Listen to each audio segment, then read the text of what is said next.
ছোট চাকু কত করে ধাপ দিচ্ছেন? হ্যাঁ।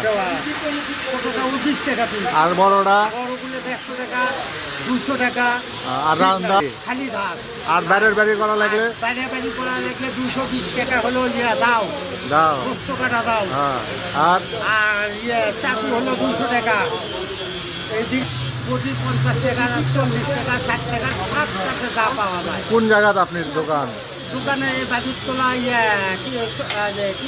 পত্রিকা অফিসের সামনে। নাম কি আপনি? দুলাল। দুলাল ভাই না? আপনি থেকে কয়বার করে 100 টাকা করে। ঠিক আছে, ধার দিয়ে কত? আর খালি ধার?